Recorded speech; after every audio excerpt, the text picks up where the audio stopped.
Do you do a 50 Cent? Yeah, I've done 50. I used to do 50 on Wild 'N Out. Word? Yeah. Word, okay, cool. Yeah, cool. I've done a couple little. I've never done a full out parody, but I've done some songs like on mixtapes. Right, gotcha. In 50's voice. Word, You know what I'm word. saying? It was some fun. You know what I mean? It was fun, babe.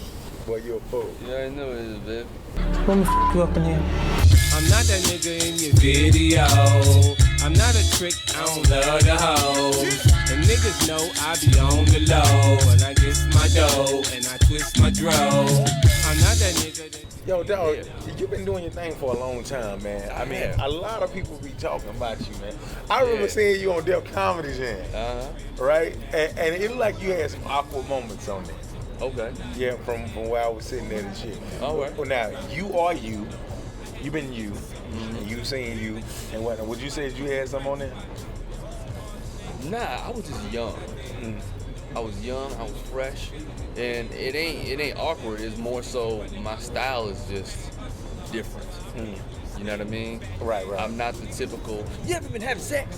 You ever been fucking it from the back? You know what I mean? That type of comedy. I don't do that shit. Right. I like to tell stories and I like to paint the picture. So, you know, I mean, yeah, I was young, so if you saw awkwardness, I would call it youth.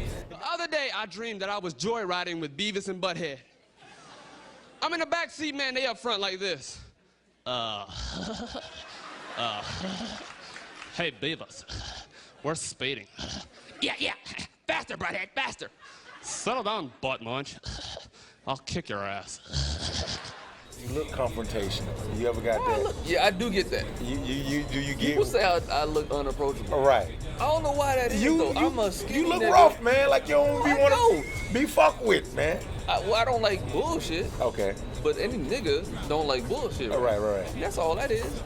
But half the time I'm just observing. I mean, how do you think I'm able to regurgitate all these characters and become exactly like this person? You know, get into makeup and become Chris Rock and put my hat a certain way and become Russell Simmons or become Ray Ray in a haunted house. It's because I'm always observing shit. So a lot of times people see me in my concentration, but they think I'm pissed off. I'm just concentrating. Do you feel like that's held you back? Held me back. Some instances that went just the way that, you know what I'm saying, kind of look exteriorly, as far as, you know what I'm saying, the way your face. Nah, nothing's held me back. I'm doing my thing right now. I'm blessed. I've been working nonstop since Wild 'N Out. I mean, it's literally, I haven't had any breaks. You in the movie with Marlon Wayans right now, part 2. You killed it in part 1. You know, what's the difference on this one right here? And how did you meet Marlon Wayans? I met Marlon. I actually had to audition for him for this pilot they were doing for VH1, and it was one of the best auditions. I hate auditioning because it's like you get in a room with people that basically say, "All right, prove to me that you're funny." And if you know you're funny, you don't want to have to prove to somebody who's just looking at you for the first time why you should have the job. So, but these guys, I respect them. You know what I mean? So, I already knew that we was clicking on the same comedy cylinder. So for that audition, I went in and I became this character, and them niggas was laughing. They was like hitting the table laughing. Marlon threw a bottle of water at me because he just wanted me to stop because he was hurt and laughing. So that's how I met him. And then we did Dance Flick together. We did, we've done a lot of shit, a lot of different projects. But I mean, the ones you know, Dance Flick, Haunted House 1 and now Haunted House 2. Can't wait to get my hands on this food. Show yourself! No, don't do that! Come on, Jay! What happened to your furniture, cuz? Now, the show that you had on Fox, you know, where you were doing your thing and whatnot, it got canceled. Now, a lot of people have their own, just... It wasn't even that it got canceled. Them niggas gave me 6 episodes in the summertime. You know what I mean? If you know anything about TV, summertime is the slot where they just kind of try things out. So it's like they threw me 6 episodes, and the formula just wasn't there. It was the wrong team to be on. You know what I mean? But it's a learning wrong experience. team. What do you mean when you say that? Producers, writers, you know what I mean? Like, I always use the example. It's like taking Kobe out of high school and saying, "Hey, we love that basketball you play.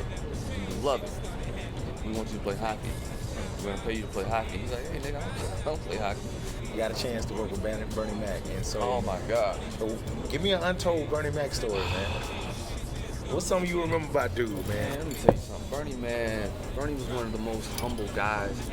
I've worked with him, like I opened up for him when I was doing stand-up earlier in my career, and then running into him on the set.